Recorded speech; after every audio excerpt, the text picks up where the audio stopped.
கோவை வடவள்ளியில் உள்ள வித்யாலயா பள்ளியின் சார்பில் போதைப்பொருள் ஒழிப்பு விழிப்புணர்வு பேரணி நடைபெற்றது. இப்பேரணியில் பள்ளி மாணவ மாணவிகள் கலந்து கொண்ட நிலையில் போதைப்பொருள் குறித்து விழிப்புணர்வு நாடகம் நடத்தியும் பொதுமக்களிடம் விழிப்புணர்வு ஏற்படுத்தினர்.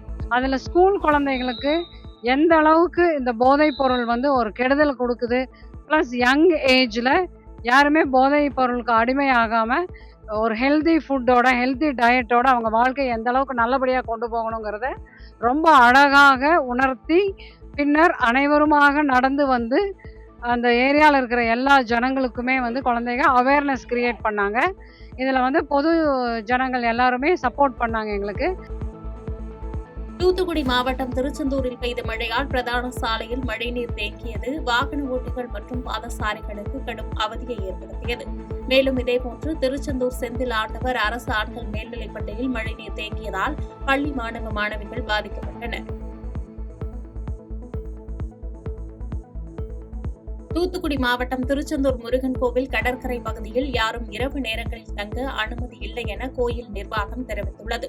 சமீப காலமாக திருட்டு மற்றும் பொருட்கள் காணாமல் போவது போன்ற சம்பவங்கள் அதிகரித்ததை அடுத்து பக்தர்களின் பாதுகாப்பை உறுதி செய்யும் நோக்கில் கோவில் நிர்வாகம் நேற்று இரவு முதல் புதிய அதிரடி நடவடிக்கை எடுத்துள்ளது.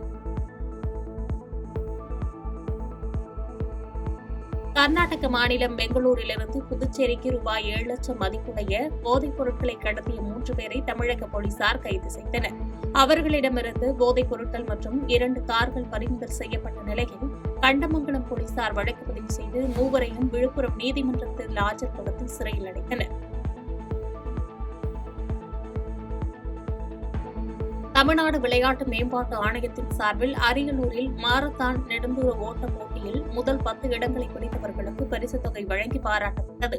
முன்னதாக போட்டிகளை துவக்கி வைத்த சட்டமன்ற உறுப்பினர்கள் மற்றும் அரியலூர் கோட்டாட்சியர் தொடர்ந்து வெற்றி பெற்றவர்களுக்கு பரிசுகள் வழங்கினர். ராமநாதபுரம் மாவட்டம் ராமேஸ்வரம் கோயிலில் சாமி தரிசனம் செய்ய வரிசையில் நின்ற ஆந்திர மாநில பெண் பக்தர் மாரடைப்பால் மயங்கி விழுந்து மருத்துவமனையில் உயிரிழந்தது பெரும் சோகத்தை ஏற்படுத்தியுள்ளது. புகாரின் பேரில் திருக்கோயில் காவல் நிலைய போலீசார் விசாரணை நடத்தி வருகின்றனர். காஞ்சிபுரம் மாநகராட்சி சார்பில் கீழ்கேட் பகுதியில் உள்ள தனியார் பள்ளியில் நடைபெற்ற நலன் காக்கும் ஸ்டாலின் மருத்துவ முகாம் நடைபெற்றது.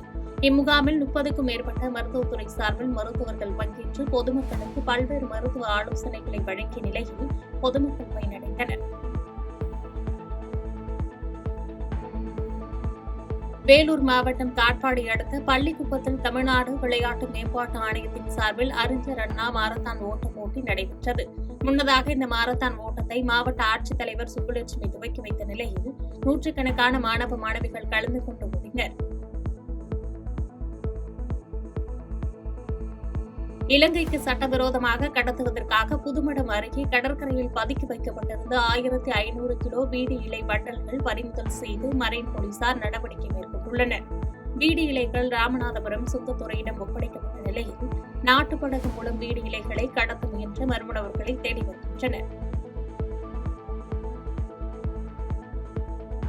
மயிலாடுதுறை மாவட்டம் சீர்காழியில் சொகுசு காரில் மரவள்ளி கிழங்கு விற்பனை செய்த விவசாயியின் வீடியோ இணையத்தில் வைரலாகி வருகிறது. மழை காரணமாக வியாபாரம் ஆகாததால் மரவள்ளி கிழங்குகள் வீணாகும் நிலையில் உள்ளதால் தன்னுடைய காரில் எடுத்து வந்து விற்பனை செய்வதாக விவசாயி ராஜன் கூறியுள்ளார். செய்திகளை உடனுக்குடன் தெரிந்து கொள்ள கீழ்கண்ட கேபிள் மற்றும் டிடிஎச் நெட்வொர்க்குகளில் எம்நாடு செய்தி தொலைக்காட்சியை காணுங்கள். பாதகம் செய்பவரை கண்டால் நாம் பயம் கொள்ளலாகாது பாப்பா. மோதி மிதித்து விடு பாப்பா, அவர் முகத்தில் உமிழ்ந்து விடு பாப்பா. அண்மை செய்திகளை உடனுக்குடன் தெரிந்து கொள்ள இணைந்திருங்கள் எம்நாடு தொலைக்காட்சியுடன்.